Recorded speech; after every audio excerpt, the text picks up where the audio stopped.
So ఇవాళ topic ఏంటంటే lumbar canal stenosis. మనం ఏ స్పైన్ సర్జన్ దగ్గరికి వెళ్ళినా, ఆర్థోపెడిక్ స్పైన్ సర్జనే కావచ్చు, న్యూరో సర్జనే కావచ్చు, కామన్గా స్పైన్ రుగ్మతులతో బాధపడుతున్న వాళ్ళకి ఎంఆర్ఐ తీసినప్పుడు నార్మల్గా వినేది ఏంటంటే canal stenosis, lateral canal stenosis, foraminal canal stenosis, central canal stenosis. అసలు ఈ కెనాల్ స్టెనోసిస్ అంటే ఏంటి? మనము ఈ స్పైన్ మోడల్ చూసినప్పుడు ఏంటంటే మనకి నార్మల్గా 33 వెన్నుపూస ఎముకలు ఉంటాయి. మెడకు సంబంధించి 7, ఛాతీ భాగంలో 12, నడుము భాగంలో 12, ముడ్డి భాగంలో కూడా 5, కింద తోక భాగంలో కూడా 2, 3 ఉండొచ్చు. సో నడుము భాగంలో చూసినప్పుడు ఏంటంటే మనకి వీటి నిర్మాణం ఏ విధంగా ఉంటుంది? నార్మల్గా ఈ ఎముకకి ఎముకకి మధ్యలో ఇది రబ్బర్ టైర్ మాదిరిగా ఉండి మధ్యలో జెల్ ఏదైతే న్యూక్లియస్ పల్పోసస్ అనేది ఒక షాక్ అబ్జర్వర్ లాగా పనిచేస్తుంది. సో మనం వెనక భాగంలో చూస్తే ఏంటంటే ఈ పసుపు కలర్ ఏదైతే కనబడుతుందో ఇదే వెన్నుపాము, స్పైనల్ కార్డ్. ఇది ఒక స్వరంగ మార్గంలో మెదడు నుండి కిందికి రావడం జరుగుతుంది. దీని నుండి వచ్చే నరాలే మన కాళ్ళకి స్పర్శ, కదలికలు, మలమూత్ర విసర్జన మరియు సెక్స్. సో అల్టిమేట్గా ఓవరాల్గా దాని యొక్క ఫంక్షనే ఇదనమాట. సో కెనాల్ స్టెనోసిస్లో కొన్ని కారణాల చేత ఏమంటే ఈ స్వరంగ మార్గం నుండి వస్తుందో అది కూడుకపోవడం అనమాట. మీరు ఏదైతే చూస్తున్నారో దీనిలో ఇది ఒక మోడల్, మనం ఈ మోడల్ తీసాము.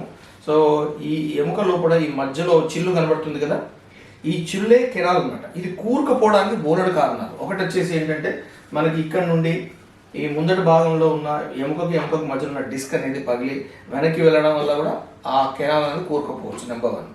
నెంబర్ 2 ఏంటంటే ఎముక మీదకి వెళ్ళి ఎముక జారడం, అంటే స్పాండిలోలిస్థెసిస్ అంటారు మా మెడికల్ పరిభాషలో.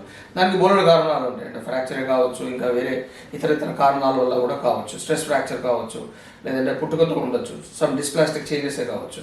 సో అల్టిమేట్గా మనకి ఏంటంటే కెనాల్ స్టెనోసిస్ ఈ యొక్క సొరంగ మార్గం నుండి ఏదైతే వెన్నుపాము వస్తుందో అది కూడకపోవడం నెంబర్ 2.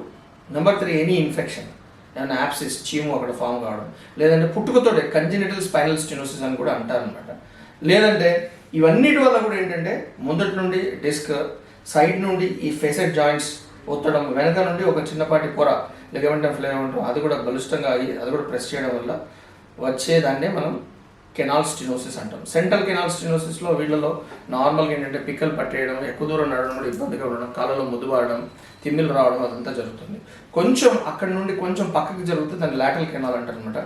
దానివల్ల కొంచెం రాడిక్యులర్ సింప్టమ్స్ అంటే నడుము వెనక భాగం నుండి, ముఖాలు వెనక భాగం నుండి పాదం వరకు లాగడం, గుంజడం ఇదంతా జరగడం జరుగుతుంది. సమ్టైమ్స్ ఫొరామినా అంటే ఏవైతే ఈ వెన్నుపాము వచ్చేసి ఈ సొరంగ మార్గంలో వచ్చేసి పక్కకి చిన్న చిన్న చిల్లుల ద్వారా నరం బయటికి వస్తుంది, అది కూడుకపోవడం వల్ల వచ్చేదని ఫొరామినల్ స్టెనోసిస్.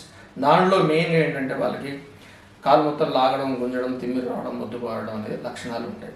సో ఇలా ఉన్న వాళ్ళకి సర్వసాధారణంగా ఏంటంటే ఇనిషియల్ స్టేజెస్లో కొంచెం మెడికేషన్స్ వాడడం జరుగుతుంది. But severe and critical stenosis ఉంటే మాత్రం compulsory surgical intervention is mandatory.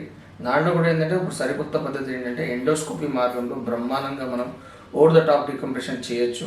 యూజువల్గా ఈ డీజనరేటివ్ డిస్క్ డిసీజ్ అని కూడా అంటారు. సో ఓల్డ్ ఏజ్లో అరౌండ్ 50, 60 ఇయర్స్, 70 ఇయర్స్ వాళ్ళు కూడా డీజనరేటివ్ డిస్క్ డిసీజ్ వల్ల ఏంటంటే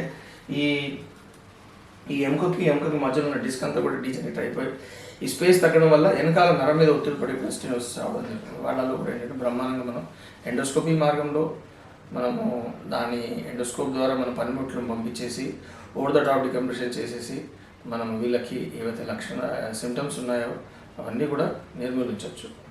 thank you. This is doctor Ramesh Kanjala from Panacea spine pain ortho sleep centre, Uppal cross roads, Hyderabad.